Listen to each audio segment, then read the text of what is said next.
¿Por qué hay gente que estudia inglés durante años y años y nunca llega a hablarlo? Imagina a dos personas que llevan 8 años estudiando inglés. Las dos han aprobado exámenes, saben completar ejercicios de gramática y han sacado buenas notas. Sobre papel, su nivel es prácticamente idéntico, ¿verdad? Un día, ambas llegan a Londres. Una pide un café, pregunta cómo llega al metro, habla con un chico en el autobús y resuelve sin demasiados problemas las pequeñas situaciones que van surgiendo. La otra, en cambio, se queda completamente bloqueada. Conoce gramática, vocabulario, begin, began, began, entiende lo que dicen, pero cuando intenta responder, no le sale absolutamente nada. Miles de estudiantes han dicho el mismo alguna vez en su vida. Sé lo que me ha preguntado, pero ahora mismo no me sale. Me estoy bloqueada, me quedo en blanco, no puedo hablar. ¿Cómo puede ser que dos personas, haber estudiado durante el mismo número de años, han tenido resultados tan diferentes? Puede que piensa que esa diferencia viene de inteligencia, ¿no? Algunas personas creen que tiene mala memoria y otras, yo qué sé, culpan de su edad o el famoso de no soy de idiomas, pero la explicación es mucho más incómoda. Durante 8, 9, 10 años, una de esas personas ha entrenado la habilidad que necesita para comunicarse. La otra ha estado entrenando una habilidad completamente distinta. El sistema educativo español consigue algo extraordinario. Hace que millones de alumnos creen que llevan años aprendiendo inglés cuando en realidad han pasado gran parte de este tiempo aprendiendo a reconocerlo. Y reconocer un idioma no es lo mismo que hablarlo. Vamos a pensar un momento. Si alguien lleva 8 años, por ejemplo, viendo partidos de fútbol, conoce todas las reglas, recuerda quién marcó cada gol, entiende las tácticas y puede analizar cada jugada de fútbol. Sin embargo, nunca ha tocado un balón en su vida. ¿Cree que esa persona puede salir a un campo de fútbol y jugar como un profesional? No, ¿verdad? Sin embargo, eso es exactamente lo que esperamos de los estudiantes de inglés. Después de años observando el idioma, completando ejercicios, memorizando reglas, asumimos que deberían ser capaces de utilizarlo espontáneamente. El cerebro no aprende cosas que deseamos dominar, aprende cosas que practicamos. Piensa ahora en lo que hacías durante la mayor parte de tus clases en inglés, en cole o en instituto. Yo imagino, ¿verdad? En mi experiencia, no lo sé cómo va en la tuya. Probablemente subrayabas textos, completabas huecos, elegías entre A, B, C, traducías frases, memorizabas listas de vocabulario y hacías ejercicios de comprensión auditiva en lo que solo tenía que marcar la respuesta correcta. Ahora, te hago otra pregunta. ¿Cuántas veces has tenido una conversación real de 1 minuto, o 2 o 3 minutos? ¿Cuántas veces tuviste que improvisar, reaccionar ante una pregunta inesperada o explicar una idea sin haberla preparado antes? ¿Cuántas veces has tenido una conversación con tu profesor en inglés sobre lo que estaba haciendo o algo normal en la vida real? Para la mayoría de los alumnos, la respuesta es casi nunca. Y ahí se encuentra una de las claves del problema. En psicología cognitiva existe una diferencia fundamental entre el reconocimiento y la recuperación. Cuando haces un examen tipo test, la información está delante de ti. Tu cerebro solo tiene que identificarla. Quizá que no seas capaz de producir la respuesta por ti mismo, pero cuando la ves, te resulta familiar. Hablar funciona de manera completamente diferente. En una conversación, nadie te ofrece 4 opciones, nadie coloca la palabra correcta delante de ti. Tu cerebro tiene que recuperarla por sí solo. bajo presión, en tiempo real, y recuperar información es mucho más difícil que reconocer. Y por eso alguien puede obtener una nota excelente en un examen de gramática y aún así tener dificultades para pedir un café.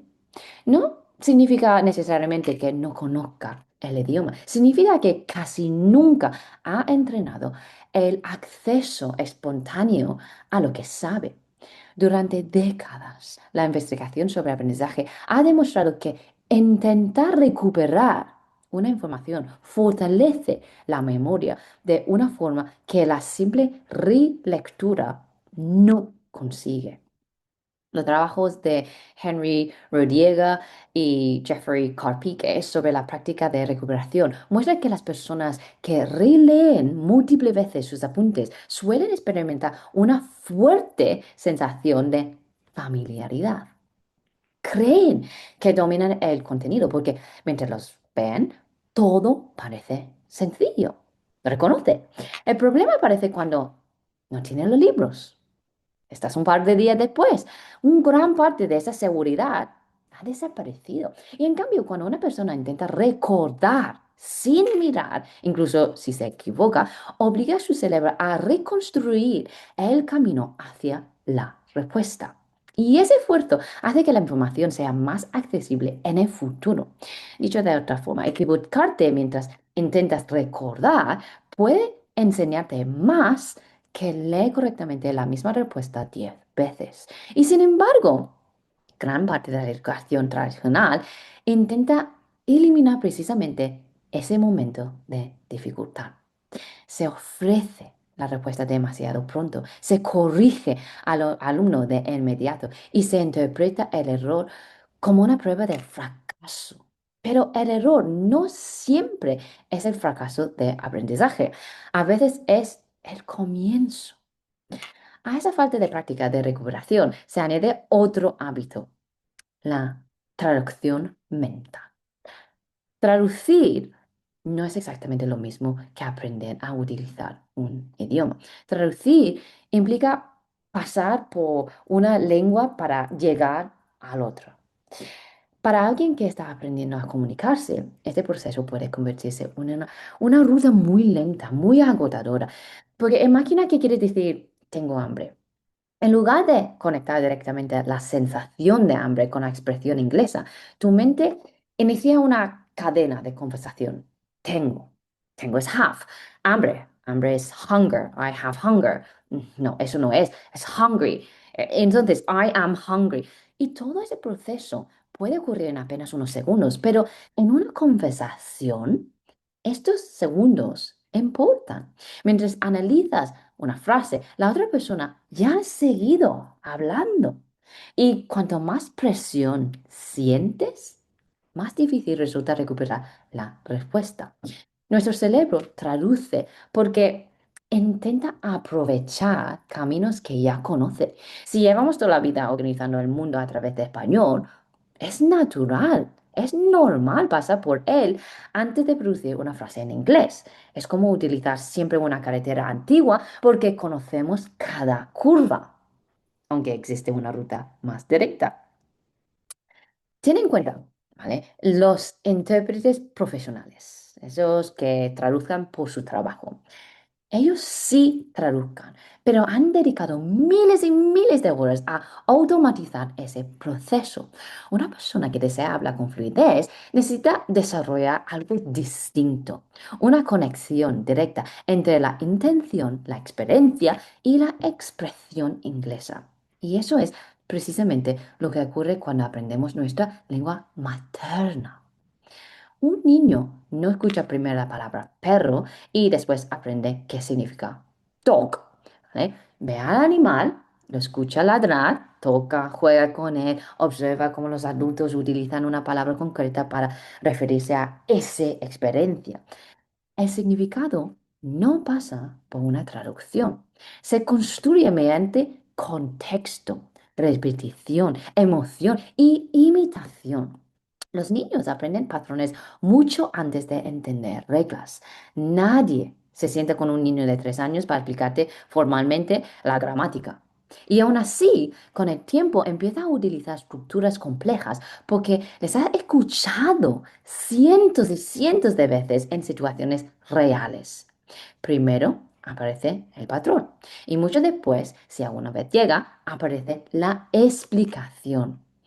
En el aprendizaje adulto solemos invertir ese orden. Intentamos comprender completamente la regla antes de utilizarla, como si el análisis tuviera que preceder siempre a la experiencia.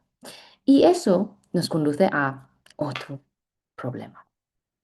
En algunas situaciones, los alumnos más analíticos son precisamente quienes tienen más dificultades para hablar, no porque carezcan de capacidad, sino porque intentan controlar conscientemente cada elemento de cada frase. Analizan el tiempo verbal, la preposición, el artículo, la pronunciación y el orden de las palabras mientras al mismo tiempo intentan escuchar a la otra persona y decidir qué quieren decir. Y ese nivel de control tiene un coste cognitivo enorme. En psicología se diferencia entre el procesamiento controlado y el procesamiento automático. ¿Vale? Cuando una habilidad todavía es nueva, requiere atención consciente. Es lenta, es frágil, consume recursos mentales. Y cuando se automatiza, en cambio, puede ejecutarte con mucho menos esfuerzo. Por ejemplo, conducir un coche, ¿vale? Un bicicleta, ¿vale? Al principio pensamos en cada movimiento, el embrague, el freno, el espejo, la marcha, el volante. Y después de suficiente práctica, muchas de esas acciones ocurren casi sin intervención consciente. Hablar un idioma funciona de manera similar. Una persona que habla fluida no construye cada oración desde cero, aplicando reglas gramaticales. Utiliza miles de combinaciones que se han observado en patrones automáticos. Cuando dice, por ejemplo, I've been waiting for ages, no piensa present perfect continuous, no analiza el auxiliar, el partícipo, la expresión aparece como una unidad. Lo mismo ocurre cuando alguien dice, por ejemplo, buenos días en español. Nadie analiza el verbo antes de pronunciarlo.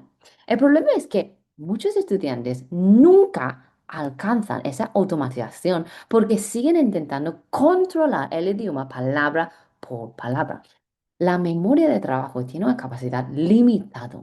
Si una gran parte de esa capacidad está ocupada pensando, era in, on, necesito the, esto va a quedar past perfect, present perfect, queda muy poco espacio para comprender lo que la otra persona está diciendo, organizar una respuesta, participar con naturalidad. Y por eso muchas personas dicen, yo entiendo todo, pero cuando me toca hablar, me bloqueo. En muchas ocasiones, no es que han bloqueado, han saturado. La fluidez no depende únicamente de la cantidad de vocabulario o las reglas que una persona conoce. Depende también de la rapidez y la facilidad con la que puede acceder a ese conocimiento. Piensa en tu nombre. No tienes que buscarlo dentro de tu memoria. No pruebas varias opciones hasta que encontrás, ¿no? Tu nombre. Simplemente aparece. Eso es tu nombre, ¿vale? Ese es un acceso automático. Para hablar con fluidez, miles y miles de expresiones, patrones, combinaciones frecuentes necesitan alcanzar un nivel parecido de la accesibilidad. La verdadera fluidez no consiste en producir frases perfectas mediante un gran esfuerzo mental. Consiste en reducir el esfuerzo necesario para comunicarse. Y esa reducción no se consigue solamente leyendo, subrayando o copiando apuntes.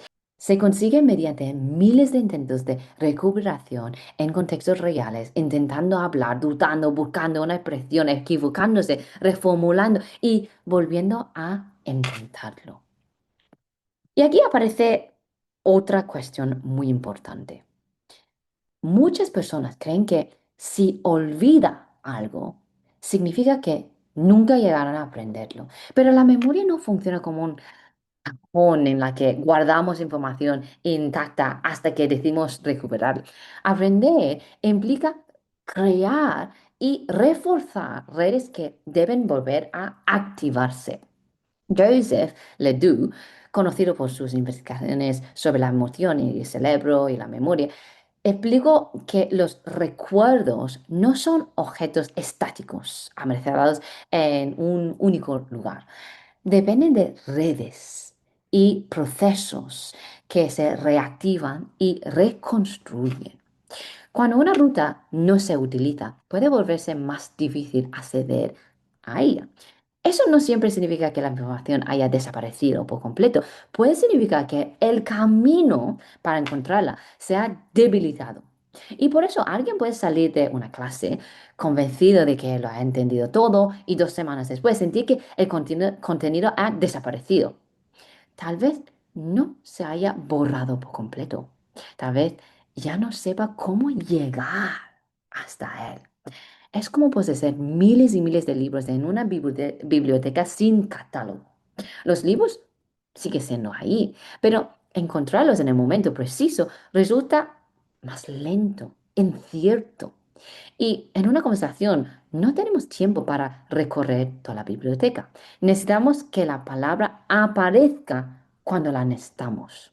Quiero hablar de un fenómeno psicológico que puede ayudarnos a entender por qué algunos recuerdos permanezcan activos y otros parecen desaparecer en cuanto creemos que ya no necesitamos.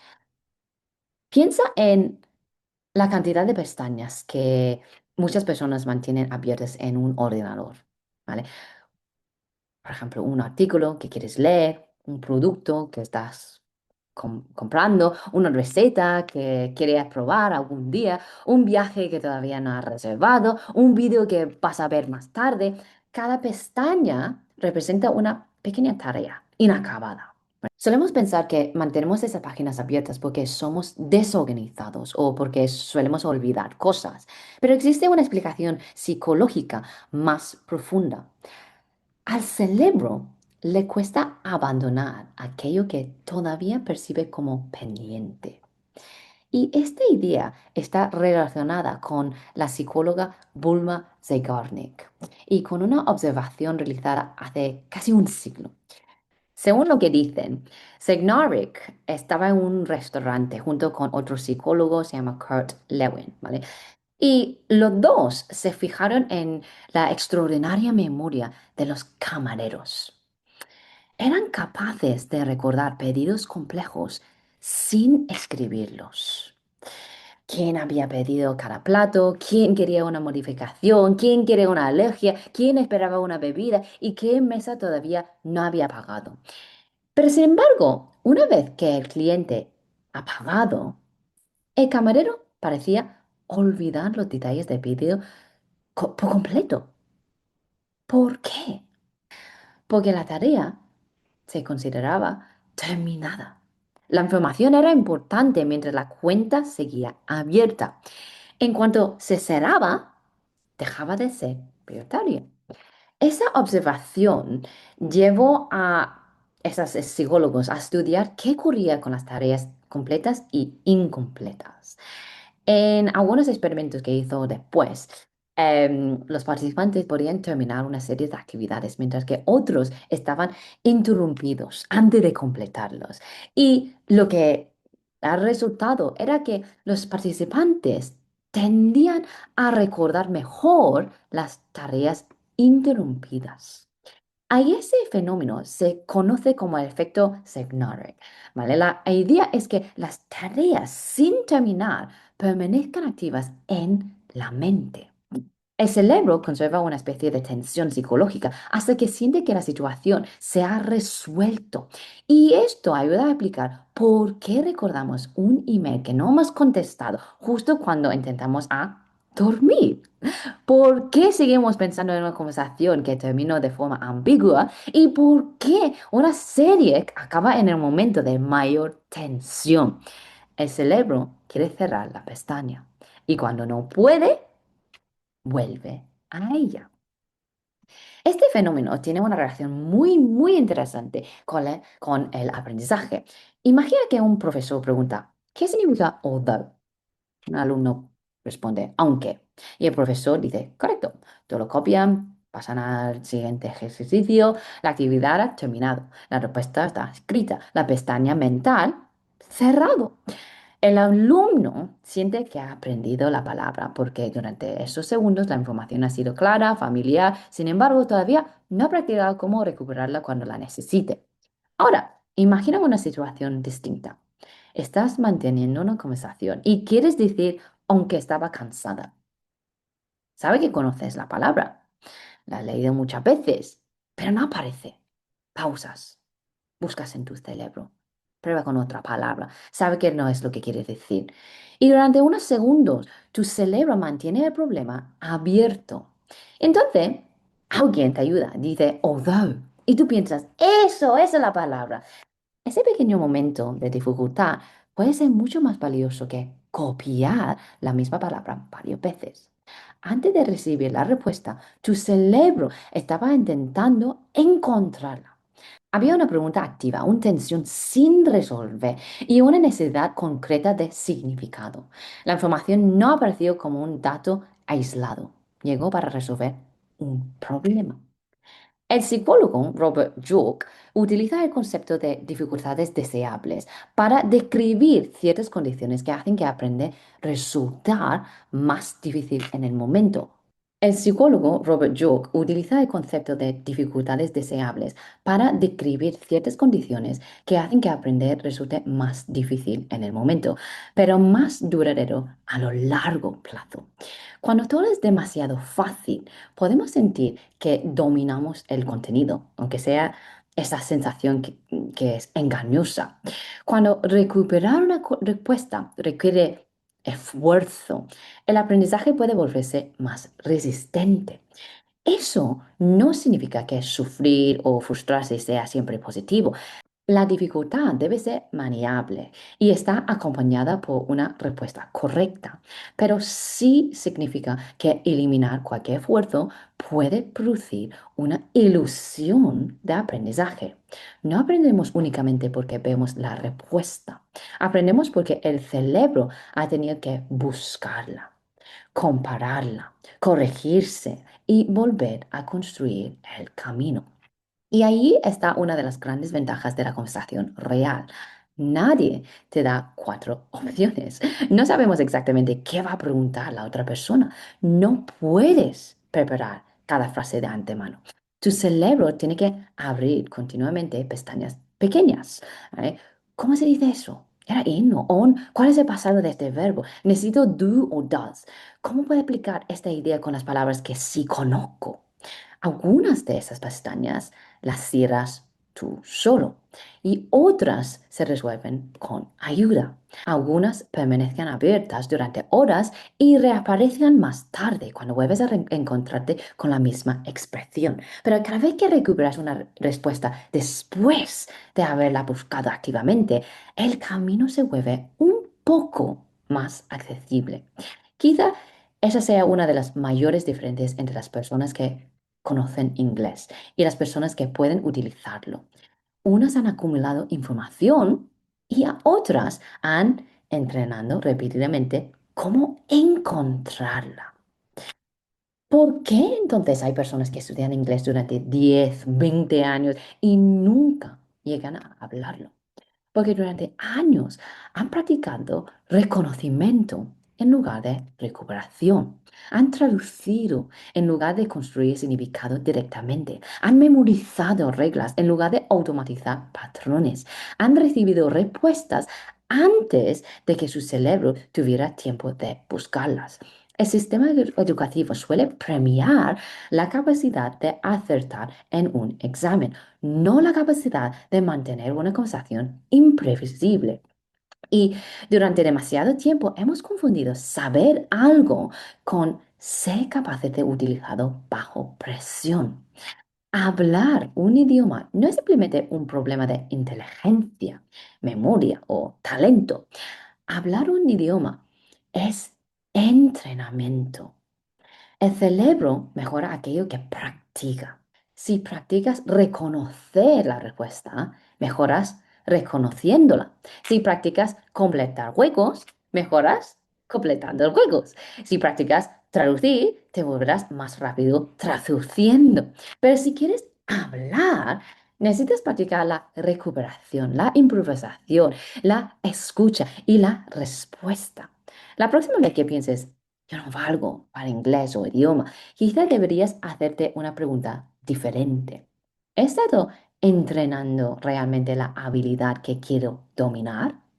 Porque cuando comprendes cómo aprende el cerebro, el inglés deja de sentirte como una enorme colección de reglas que deberías memorizar.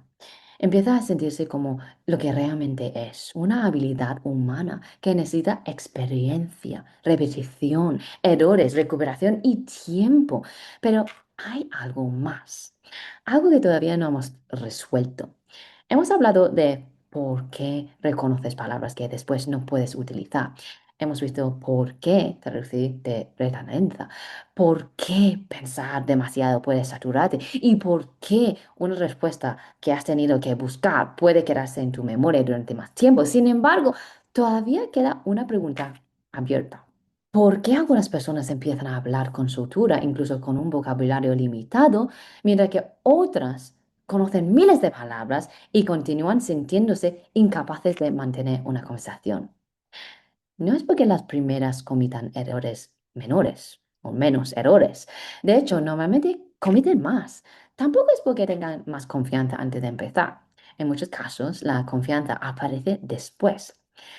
Existe un mecanismo psicológico que determina cuánto estás dispuesto a arriesgarte al hablar. ¿Cómo interpreta tu cerebro cada error y por qué algunas personas convierten la vergüenza en práctica mientras otras convierten un pequeño fallo en una prueba de que nunca aprenderán? Y ese mecanismo puede acelerar tu progreso o mantenerte en silencio durante años. Y lo más inquietante es que empieza a formarse antes incluso de que abras la boca. Este cierre conecta directamente con el segundo episodio y deja abierta la pregunta sobre la confianza, pero todavía queda una pestaña abierta. Hemos hablado de por qué puedes reconocer cientos de palabras y aún así no conseguir utilizarlas cuando alguien te habla. Hemos visto por qué traducir te bloquea, por qué pensar demasiado puede saturarte y por qué intentar recuperar una respuesta fortalece la memoria más que verla escrita delante de ti. Sin embargo, todavía no hemos respondido a una de las preguntas más importantes de todas. Si una persona sabe suficiente inglés para comunicarse, ¿por qué se queda en silencio? La respuesta habitual es muy sencilla, porque le falta confianza, nos han repetido que primero debemos sentirnos seguros, perder la vergüenza, confiar en nosotros mismos y que cuando finalmente alcancemos esa confianza, entonces estaremos preparados para hablar. Pero, ¿y si el orden fuera exactamente el contrario? ¿Y si la confianza no fuera el requisito para actuar, sino el resultado de haber actuado muchas veces sin sentirnos preparados? Piénsalo. Los bebés no esperan a sentirse seguros antes de hablar. No estudian todas las posibles frases, no comprueban mentalmente la gramática y no se preguntan si los demás se van a reír de su pronunciación. Prueban sonidos, se equivocan, observan la reacción de los demás y vuelven a intentarlo. Y precisamente porque actúan antes de sentirse preparados, terminan aprendiendo. Los adultos, en cambio, hacemos algo muy diferente. Esperamos a sentir una confianza que solo podría aparecer después de haber practicado. Queremos eliminar la vergüenza antes de exponernos, evitar los errores antes de hablar y sentirnos competentes antes de hablar, acumulando las experiencias que creen esa competencia. Tal vez por eso tantas personas siguen esperando. Esperan a conocer más vocabulario, esperan a dominar la gramática, esperan a mejorar su pronunciación, esperan a sentirse preparadas y pasan los años. Así que voy a dejarte con una pregunta sin responder.